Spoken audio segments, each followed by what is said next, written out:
నమస్కారం. City news కి స్వాగతం. ముందుగా ముఖ్యాంశాలు.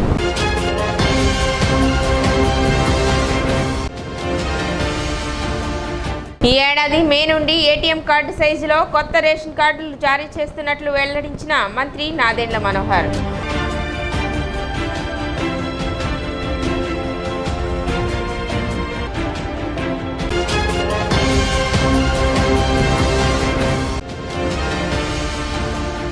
కృష్ణా జిల్లా అవనిగడ్డ వద్ద జరిగిన రోడ్డు ప్రమాదంలో తెనాలికి చెందిన 4 మృతి.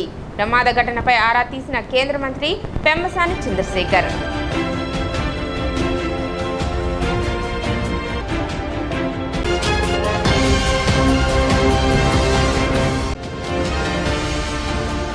పారిశుద్ధ్య పనులను కాంట్రాక్టర్లకు కట్టబెట్టవద్దంటూ ఏపీ మున్సిపల్ ఎంప్లాయీస్ మరియు కాంట్రాక్ట్ కార్మికుల ఆధ్వర్యంలో నిరసన.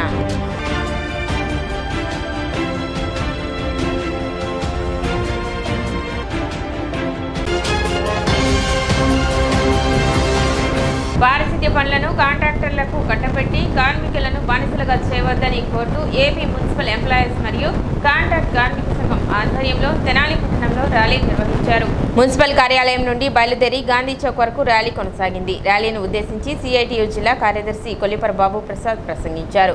ప్రభుత్వం ఏర్పడిన తర్వాత మున్సిపల్ శాఖ మంత్రి నారాయణని కార్మిక సంఘం నాయకులు కలిసి కార్మికుల సమస్యలు చెప్పగా తనకు కొంత సమయం కావాలని చెప్పారని, కానీ మాట నిలబెట్టుకోలేదని, ఎన్నిసార్లు కలిసినా ఒక్క సమస్య కూడా పరిష్కరించకుండా ఏకపక్షంగా ఏపీసీఓఎస్ను రద్దు చేసి దాని స్థానంలో కాంట్రాక్టర్లను నియమించడానికి ప్రయత్నం చేయడం మాట తప్పడమేనని చెప్పారు. ప్రభుత్వం తన ఆలోచన నిర్ణయాలను ఉపసంహరించుకోవాలని చెప్పారు. కార్యక్రమంలో యూనియన్ గౌరవ అధ్యక్షులు షేక్ హుసేన్ వలి, ఎం వెంకటేశ్వర్లు, ఎం పద్మ, ఎం మరియమ్మ, ఉన్నవ సుధాకర్, కె సుశీల, ముత్యాల పద్మావతి, మెండేల నాగరాజు, ఎం దుర్గాప్రసాద్, పి మరియమ్మ, యాడపల్లి అంజి, వి లక్ష్మీనారాయణ, బి దానమ్మ తదితరులు పాల్గొన్నారు. గతంలో కాంట్రాక్టులు ఉండటం వలన సకాలానికి జీతాలు లేక, నెలల తరబడి జీతాలు అందక, కార్మికులు వడ్డీ ఇచ్చేవారిని బారిన పడి కుటుంబాలు మొత్తం సర్వనాశనమైనటువంటి పరిస్థితి నుంచి కాస్త మెరుగైనటువంటి ఆప్కాస్ ద్వారా మెరుగైన పరిస్థితులు వచ్చిన సందర్భంలో తిరిగి మళ్ళీ కార్మికుల్ని అప్పుల పాలు చేయడానికి కాంట్రాక్టులకు అప్పగించడానికి ప్రయత్నం జరుగుతూ ఉంది. ఈ ప్రయత్నానికి నిరసనగా ఇవాళ రాష్ట్ర వ్యాప్తంగా అన్ని మున్సిపాలిటీలోని కార్మికులు కూడా ప్రదర్శన చేస్తున్నారు. అందులో భాగంగానే తెనాలిలో కూడా ఈ ప్రదర్శన. గతంలో కాంట్రాక్టులుగా ఉన్నప్పుడు 1 నెల కాదు, 2 నెలలు కాదు, 5 నెలలు, 6 నెలలు కూడా జీతాలు ఇచ్చేవాళ్ళు కాదు. ఆ ఇచ్చే జీతాలు కూడా కోతలు పెట్టేవాళ్ళు. కార్మికుల యొక్క పాస్ పుస్తకాలు మొత్తం తమ దగ్గర అట్టు పెట్టుకుని తామే అధిక వడ్డీలకు ఇచ్చి మొత్తం కార్మికుల్ని అంతా కూడా దివాళా తీసేటువంటి పరిస్థితి చేశారు. అట్లాగే వాళ్ళు సకాలానికి సబ్బులు ఇచ్చేవాళ్ళు కాదు, బట్టలు ఇచ్చేవాళ్ళు కాదు, చెప్పులు ఇచ్చేవాళ్ళు కాదు, వాళ్ళకి పిఎఫ్ డబ్బులు కట్టేవాళ్ళు కాదు, ఈఎస్ఐ డబ్బులు కట్టేవాళ్ళు కాదు. మొత్తం చాలా దుర్మార్గమైన వ్యవస్థ ఉండేది. ఆ వ్యవస్థని చక్కదిద్దాల్సింది పోయి సంవత్సరాల తరబడి పనిచేసుకుంటున్న వాళ్ళని పర్మనెంట్ చేయాల్సింది పోయి తిరిగి కాంట్రాక్టులకు అప్పచెప్పటం అంటే వీళ్ళందరినీ బానిసలుగా తయారు చేయటమే. ఈ బానిసలుగా తయారు చేసేటువంటి ఆలోచన విరమించుకోవాలని చెప్పేసి, వీళ్ళందరినీ ప్రభుత్వ సంస్థలను తీసుకోవాలని చెప్పేసి, వాళ్ళకి ఉద్యోగ భద్రత కల్పించాలని, ఇవాళ పెరుగుతున్న ధరలకు అనుగుణంగా కనీస వేతనాలు నిర్ణయించాలని, అట్లాగే కన్జ్యూమర్ ప్రైస్ ఇండెక్స్కి అనుగుణంగా డిఏను కూడా కార్మికులకి అమలు చేయాలని చెప్పేసి, ముఖ్యంగా మున్సిపల్ శాఖ మంత్రి గారు మున్సిపల్ కార్మిక సంఘాల నాయకులతోటి వెంటనే చర్చలు జరపాలని, సమస్యలకు పరిష్కారం కోసం ఒక సహృద్భావ వాతావరణాన్ని కల్పించాలని చెప్పేసి విజ్ఞప్తి చేస్తున్నాం. ఐద్వా నాయకురాలు N Rajyalakshmi, RTC retired employees union నాయకులు ఎస్ సుబ్రహ్మణ్యం, బుద్ధిస్ట్ సొసైటీ రాష్ట్ర నాయకులు ఎంట్రపాటి అశోక్, ఏపీఆర్పీఏ తెనాలి నాయకులు కేవీ రమణ మద్దతుగా ర్యాలీలో పాల్గొన్నారు. పెరుగుదలకు అనుగుణంగా కార్మిక వర్గాన్ని పెంచడం లేదు, ఉన్న జనంతోనే పనిచేస్తున్నారు, పని భారం పెరిగిపోతుంది. అలాగే చనిపోయిన వారి స్థానంలో వాళ్ళ బిడ్డలకి ఉద్యోగాలు ఇవ్వమని ఎప్పటి నుంచి మనం డిమాండ్ చేస్తున్నాం. దాన్ని పెడచమని పెట్టారు. అలా కాకుండా అదనంగా కార్మికులు తీసుకోమని కూడా చెప్తున్నాము. అది చేయడం లేదు. కనుక ప్రభుత్వం వెంటనే స్పందించి వెంటనే అదనంగా కార్మికులు తీసుకోవాలి. ఎందుకంటే వచ్చేది ఎండాకాలం కూడాను. ఎండాకాలమైనా వర్షాకాలమైనా దుమ్ము ధూళిలో అనారోగ్యంగా పనిచేసే కార్మికులు అనారోగ్యం బారిన పడుతున్నారు. అంతేకాక ఇప్పుడే చెప్పారు, బాప్రసాద్ కూడా చెప్పారు, గతంలో కాంట్రాక్ట్ సిస్టంలో ఉన్నప్పుడు పిఎఫ్ అనేది హైదరాబాద్లో ఒక కాంట్రాక్ట్ పిఎఫ్ కట్టి, తెనాల్లో ఒక కాంట్రాక్ట్ పిఎఫ్ కట్టి ఆ పిఎఫ్ తెచ్చుకోవడానికి కార్మికులు నానా ఇబ్బందులు పడ్డారు. కనుక ఇప్పుడు ఆప్కాస్లో చేర్చిన తర్వాత ప్రతి నెల జీతాలు వస్తున్నాయి. గతంలో జీతాలు ఇవ్వకుండా, మున్సిపాలిటీ జీతాలు ఇవ్వకుండా ఉన్నప్పుడు వాళ్ళే కాంట్రాక్ట్ ఇచ్చి ఎలా డబ్బులు కాజేసేవాళ్ళు కూడా గత అనుభవాలు కూడా ఉన్నాయి మాకు. కనుక వెంటనే ప్రభుత్వం స్పందించి ఆప్కాసును రద్దు చేయకుండా ఆప్కాసును ఉంచండి, లేదా కార్మికులు పర్మనెంట్ అయినా చేయండి. ఈ 2 డిమాండ్ల మీద ఆందోళన కార్యక్రమం జరుగుతూ ఉంది. వెంటనే ప్రభుత్వం స్పందించి ఈ కార్యక్రమాన్ని ముందుకు తీసుకోవాలి. అక్షరగీత విద్యానికేతన్ స్కూల్ నందు 10వ తరగతి పరీక్షలు ముగింపు సందర్భంగా విద్యార్థులకు ఆల్ ది బెస్ట్ కార్యక్రమాన్ని నిర్వహించారు. ఈ సందర్భంగా ప్రిన్సిపల్ కన్యగంటి అశోక్ బాబు మాట్లాడుతూ, ఈ సంవత్సరం 10వ తరగతి సిలబస్ మారినా ప్రతి విద్యార్థి పట్ల ప్రత్యేకమైన శ్రద్ధ తీసుకుని ఉపాధ్యాయుల సలహాలు తీసుకుంటూ ప్రతి విద్యార్థిని మోటివేట్ చేస్తూ 10వ తరగతి పరీక్షలకు ఎటువంటి ఒత్తిడి లేకుండా పరీక్షలు రాసే విధంగా విద్యార్థులను తీర్చిదిద్దినట్లు చెప్పారు. ఈ సంవత్సరం కూడా మంచి మార్కులతో విజయకేతనాన్ని ఎగరవేస్తామని చెప్పారు. Ramachandrarao, correspondent Rampriya, coordinator Patela Lakshmikumari, craft teacher Munipalli Anusha, incharge Kaveti Sivakumari తదితర టీచర్లు, ఆయమ్మలు, విద్యార్థులు పాల్గొన్నారు. ముందుగా 10వ తరగతి పరీక్షలు రాసే విద్యార్థులందరికీ కూడా మా హృదయపూర్వక ఆశీస్సులు. అలానే వాళ్ళందరూ మంచి మార్కులతో పరీక్షలు బాగా రాసి ఉత్తీర్ణత సాధించాలని మేము కోరుకుంటున్నాం. మా అక్షరగీత పిల్లలే కాకుండా మన 10వ తరగతి విద్యార్థులు అందరూ కూడా మంచి మార్కులతో పాస్ అవ్వాలని కోరుకుంటున్నాం. ముఖ్యంగా మా స్కూల్లో 10వ తరగతి విద్యార్థులు బయటికి వెళ్ళి పరీక్షలు రాయంటే కాస్త భయపడుతూ ఉంటారు, టెన్షన్ ఫీల్ అవుతారు. అందుకని ఆ టెన్షన్ పోగొట్టడానికి మేము ప్రతి ఎగ్జామ్కి ఒక్కొక్క థీమ్ తీసుకొని థీమాటికల్గా వాళ్ళని మోటివేట్ చేస్తూ పిల్లలతో బయట కాస్త విచిత్ర వేషధారణ అట్లాంటివన్నీ చేయించి మిగతా పిల్లలతో వీళ్ళకి ఆల్ ద బెస్ట్ చెప్పిస్తూ ఉంటాము. దీనివల్ల పిల్లలు ఎంతో ఎంజాయ్ చేస్తూ పరీక్ష రాస్తూ ఉంటారు. వాళ్ళు చాలా హ్యాపీగా ఫీల్ అవుతూ ఉంటారు. అది మాకు ఎంతో గర్వంగా ఉంటుంది. సాధారణమైన విద్యార్థులతో అసాధారణమైన ఫలితాలు సాధించడంలోనే మా అక్షరగీత ప్రతిభ ఉంది. My name is Deekshita. I am studying 9th standard. I studied here from 1st standard to till now 9th standard, and I participated in many activities like chess, drawing, dance. Our school provided abacus, spoken English, Kalabharati competition and Mother Teresa competition, and we went to HSG camp. Our school provided HSG Hindustan Scout Guides, and we won first prize in dance competition. This is all because our principal sir, Kannaganti Sri Ashok sir, and our teachers are very friendly with us, and our school like our home. And about studies in our school is best, and this all credit goes to our teachers who teaching us in a planned way, and this is not possible without the efforts of our principal Shri Kannaganti Ashok Garu. And for me this is a aspects of enjoyment, and there are a lot of freedom and extra curricular activities for everything. And thank you our esteemed principal Shri Kannaganti Ashok Kumar Garu for guiding us and providing us good future. తెనాలికి చెందిన గిడుగు రవీంద్ర మోహన్ బాబు కుటుంబానికి జరిగిన car ప్రమాద ఘటనపై గ్రామీణాభివృద్ధి communication శాఖ కేంద్ర సహాయ మంత్రి పెమ్మసాని చంద్రశేఖర్ స్పందించారు. ప్రమాద ఘటనపై సత్వర చర్యలపై సబ్ కలెక్టర్ సంజనా సింహాకు పలు సూచనలు కూడా అందజేశారు. వివరాల్లోకి వెళితే కృష్ణా జిల్లా అవనిగడ్డలో సోమవారం జరిగిన రోడ్డు ప్రమాదంలో తెనాలిలోని చెంచుపేటలో నివసిస్తున్న ఒకే కుటుంబానికి చెందిన 4 మృతి చెందగా 2 విజయవాడలోని ఒక ప్రైవేట్ ఆసుపత్రిలో తీవ్ర గాయాల నడుమ చికిత్స పొందుతున్నారు. ప్రమాదంలో గిడుగు రవీంద్ర మోహన్ బాబు తల్లి అరుణతో పాటు 5 ఏళ్ల చిన్నారి సాత్విక, మరో నెల రోజుల పసికందు మరణించడం విచారకరం. ఘటనలో తీవ్రంగా గాయపడిన గిడుగు సందీప్, పల్లవి ప్రస్తుతం విజయవాడలోని ఓ ప్రైవేట్ హాస్పిటల్లో చికిత్స పొందుతున్నారు. ఘటనను వార్తా కథనాల ద్వారా తెలుసుకున్న పెమ్మసాని తక్షణమే స్పందిస్తూ మృతుల బంధువులను, ఆసుపత్రి వర్గాలను ఢిల్లీ నుండి ఫోన్ ద్వారా సంప్రదించారు. ఒకవైపు పార్లమెంట్ సమావేశాలలో పాల్గొంటూనే మరోవైపు స్పందిస్తూ ఘటన జరగడానికి గల కారణాలను, అలాగే చికిత్స అందుతున్న విధానాన్ని వైద్యులను కూడా అడిగి తెలుసుకున్నారు. కాగా సందీప్, పల్లవిలకు మంగళవారం నాడు ఎంఆర్ఐ స్కాన్ తీసిన తర్వాత ప్రస్తుతం ఆరోగ్యం నిలకడగా ఉందని, అయితే తొడ ఎముకలకు ఫ్రాక్చర్ అయినందువల్ల సర్జరీ చేసే అవకాశం ఉందని ఆసుపత్రి వైద్యులు తెలిపారు. చనిపోయిన తల్లిదండ్రుల చిన్నారుల మృతదేహాలను తెనాలిలోని స్వగృహానికి ఇప్పటికే తరలించగా అక్కడి పరిస్థితి పైన మృతులకు చెందిన తెనాలిలోని బంధువులతో అక్కడి పరిస్థితిపై పెమ్మసాని వాకపు చేశారు. ఆయన మాట్లాడుతూ జరిగిన ఘటనపై తాను దిగ్భ్రాంతి వ్యక్తం చేస్తున్నానని, గుండె నింబరం చేసుకుని సందీప్ దంపతులకు అందరం అండగా నిలవాలని సూచించారు. ప్రభుత్వం తరపున సాయం అందేలా చూసే ప్రయత్నం చేస్తానని ఈ సందర్భంగా సందీప్ బంధువులకు పెమ్మసాని వివరించారు. పుట్టెడు దుఃఖంలో ఉన్న తమ కుటుంబం పట్ల స్పందించిన పెమ్మసాని మానవతా దృక్పథానికి సందీప్ తరపు బంధువులు కృతజ్ఞతలు తెలిపారు.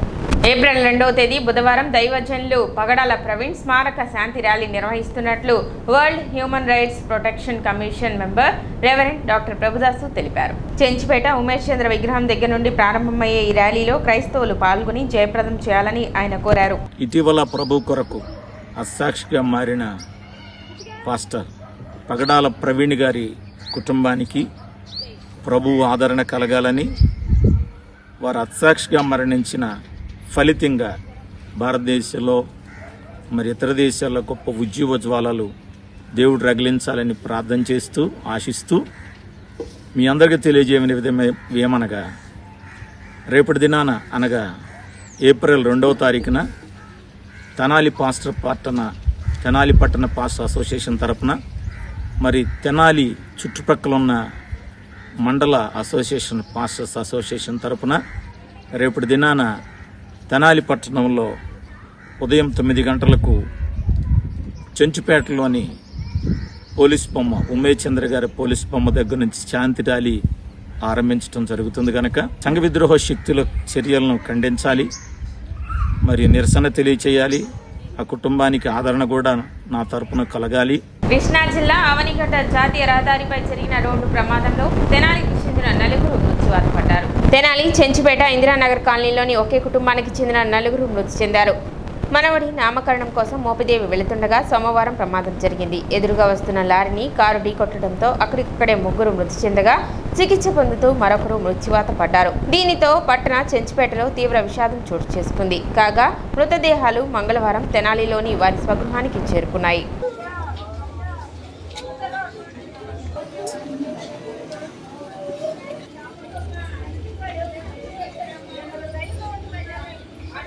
ఈ ఏడాది మే నుండి ఏటీఎం కార్డు సైజులో కొత్త రేషన్ కార్డులు జారీ చేయబోతున్నామని ఆంధ్రప్రదేశ్ పౌర సరఫరాల శాఖ మంత్రి నాదెండ్ల మనోహర్ తెలిపారు.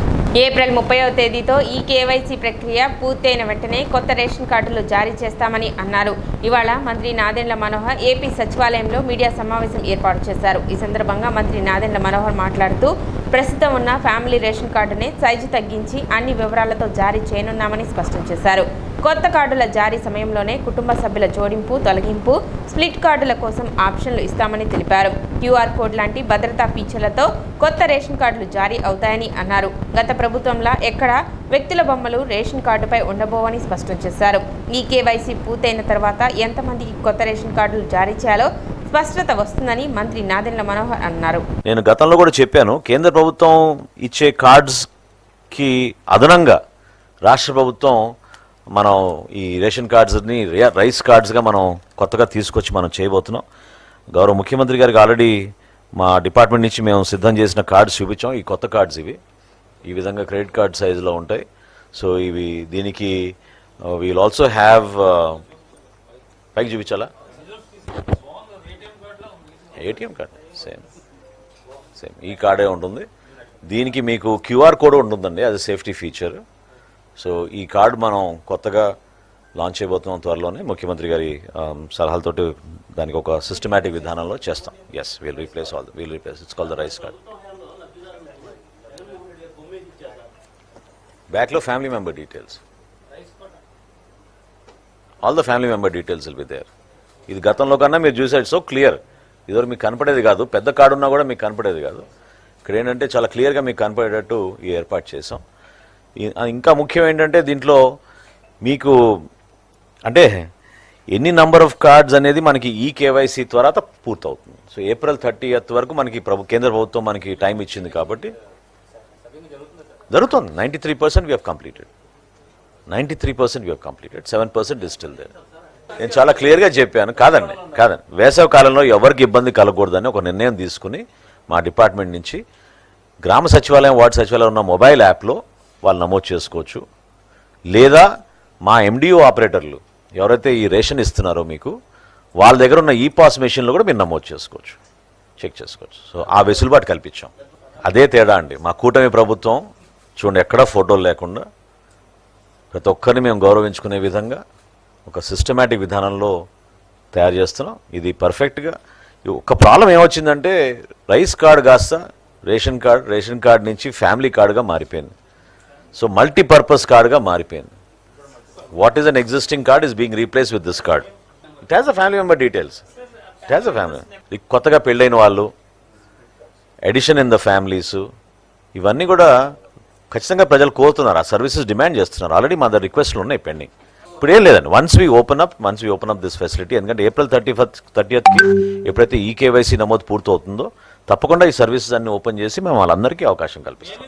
చేంజ్ ఆఫ్ అడ్రస్ కానివ్వండి, డిలీషన్స్ కానివ్వండి, స్ప్లిట్టింగ్ కానివ్వండి, ఎడిషన్ కానివ్వండి, ఆ సర్వీసెస్ అన్నీ ప్రొవైడ్ చేస్తాం. యాప్ కాస్ట్ పైన మా క్యాబినెట్లో గౌరవ ముఖ్యమంత్రి గారి అధ్యక్షతన దాని గురించి ఆల్రెడీ 2 సార్లు చర్చించామండి. త్వరలో దానిపైన నిర్ణయం తీసుకుంటాం. ఎందుకంటే గతంలో ఉన్న అవుట్సోర్సింగ్ ఎంప్లాయీస్ని అందరినీ కూడా యాప్ కాస్ట్ ద్వారా తీసుకొచ్చారు. కాబట్టి it is showing as a government employee because it is from the corporation. So దానిపైన ఒక డిసిషన్ తీసుకున్నాక తప్పకుండా ఆ వెసులుబాటు అయితే కలుగుతుంది. తెనాలి వినపాడు గ్రామం చెరువు వద్ద 46 ఎకరాల గడ్డివాము దగ్ధమైంది. సుమారు 5 లక్షల విలువ గల 13 మంది రైతులకు చెందిన 46 ఎకరాలు గల 15 గడ్డివాములు వేసుకుని ఉండగా మధ్యాహ్న సమయంలో అకస్మాత్తుగా మంటలు వ్యాపించి గడ్డివాములు తగలబడటంతో స్థానికులు ఫైర్ సిబ్బందికి సమాచారం అందించడంతో ఫైర్ సిబ్బంది మంటలను అదుపులోకి తీసుకొచ్చినప్పటికీ పూర్తిగా దగ్ధమయ్యాయి.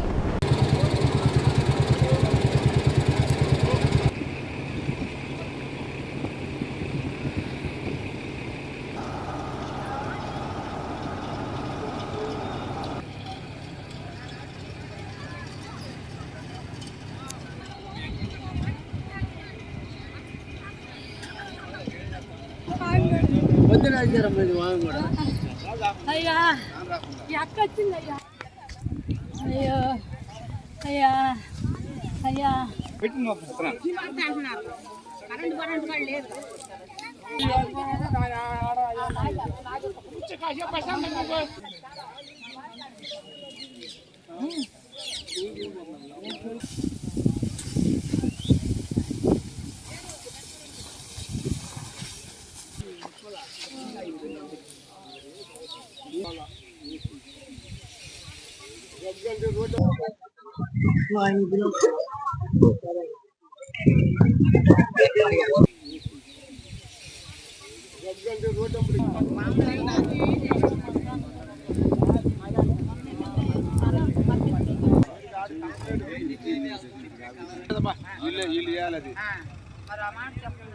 పినపాడులోని చెరువు దగ్గర ఈద్గాహా ఎదురుగా గడ్డివాములని దగ్నం అయిపోయాయి. మేము కుప్ప నూర్చుకొని 13 మంది గడ్డివాములు వేసుకున్నాము. తల ఒక 5 ఎకరాలు 6 ఎకరాలు ఈ పూర్తిగా ప్రమాదవశాత్తు దగ్నం అయిపోయినాయి. మీరు ఏమైనా అధికారులు ఏమైనా సహాయం చేస్తే చేయమని ప్రార్థిస్తున్నాము. 13 మంది రైతులు ఒక్కొక్కరికి 5-6 ఎకరాల వాములు వేసుకున్నాము. మొత్తం పూర్తిగా దగ్నం అయిపోయినాయి. ఏం రూపాయలు ఏం లేకుండా 13 మంది ఒక 5-6 ఎకరాలు ఉంటాయి. వచ్చారండి, అందరూ ఇడే ఉన్నారు. సుమారు ఎంత విలువ ఉంటాయి? 1 లక్ష రూపాయలు దాకా ఉంటాయి. 13 వాములు ప్రతి సంవత్సరం ఇక్కడే వేస్తాం. ప్రతి సంవత్సరం ఇక్కడే వేస్తామండి. మేము ఇప్పటి నుంచి ఇక్కడే వేస్తున్నాం ప్రతి సంవత్సరం. రామలింగేశ్వరపేటలోని శ్రీ దుర్గా పార్వతీ సమేత రామలింగేశ్వర స్వామి దేవస్థానం నందు వసంత నవరాత్రి మహోత్సవాలు నిర్వహించారు. ఈ సందర్భంగా బ్రహ్మశ్రీ సామవేద షణ్ముఖ శర్మ విచ్చేసి కాశీ వాక్యంపై ప్రవచనం చేశారు. కార్యక్రమంలో భక్తులు అధిక సంఖ్యలో పాల్గొనగా ఆలయ ఈవో కార్యక్రమాన్ని పర్యవేక్షించారు.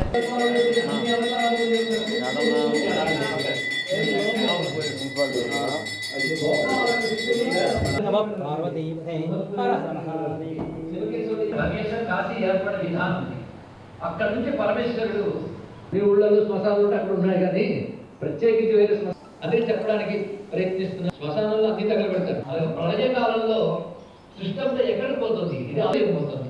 పరమాత్మ దేవుళ్ళు లేవు, జంతువులు లీనమై ఉంటాయి. అన్ని బ్రహ్మణ్యేతే ఎప్పుడు వసంత నవరాత్రి సందర్భంగా రామలింగేశ్వర శ్రీ దుర్గా పార్వతీ సమేత రామలింగేశ్వర స్వామి దేవస్థానం నందు బ్రహ్మశ్రీ సామవేద షణ్ముఖ శర్మ గారు వచ్చేసి కాశీ మహత్యం గురించి ప్రవచన కార్యక్రమం చేసి ఉన్నారు. ఈ కార్యక్రమంకు స్థానికంగా ఉన్న పెద్దలు అందరూ పాల్గొని జయప్రదం చేసి ఉన్నారు. దుర్గా పార్వతీ సమేత రామలింగేశ్వర స్వామి దేవస్థానంలో కాశీ మహత్యం గురించి సామవేద షణ్ముఖ శర్మ గారు ప్రవచనం చెబుతున్నారు.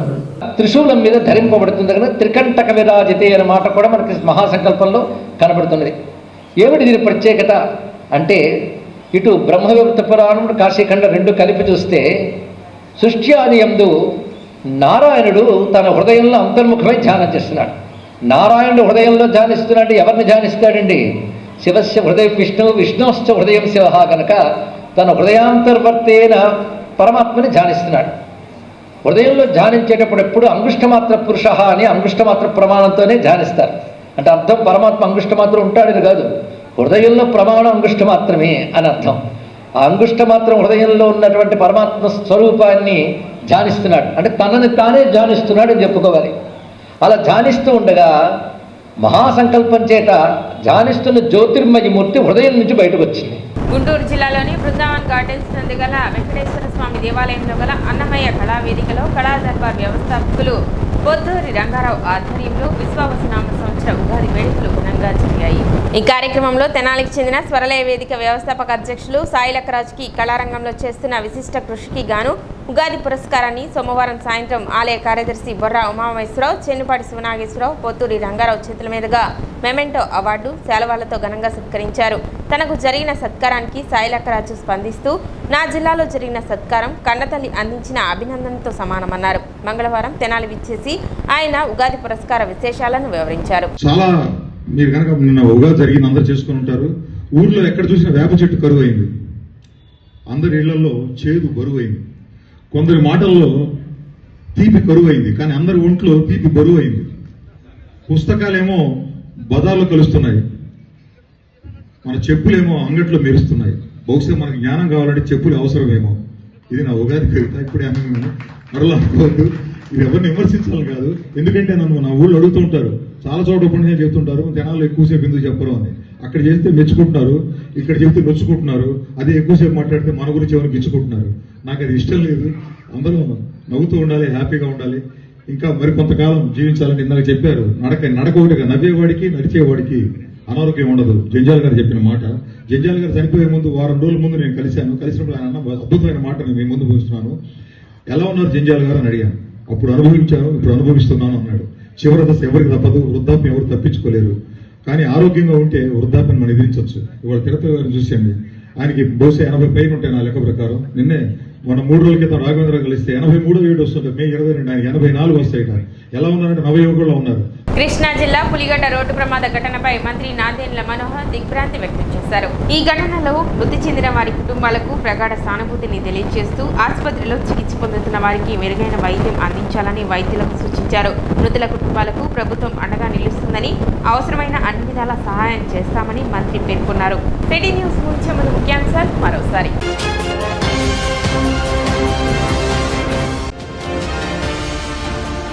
ఈ ఏడాది మే నుండి ఏటీఎం కార్డు సైజులో కొత్త రేషన్ కార్డులు జారీ చేస్తున్నట్లు వెల్లడించిన మంత్రి నాదెండ్ల మనోహర్.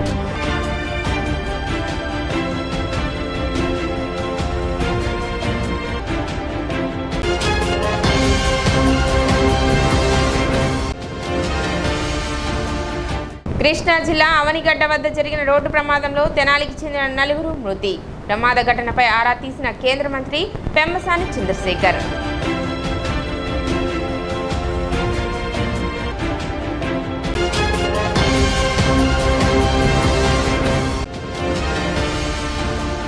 పారిశుద్ధ్య పనులను కాంట్రాక్టర్లకు కట్టబెట్టవద్దంటూ ఏపీ మున్సిపల్ ఎంప్లాయీస్ మరియు కాంట్రాక్ట్ కార్మికుల ఆధ్వర్యంలో నిరసన.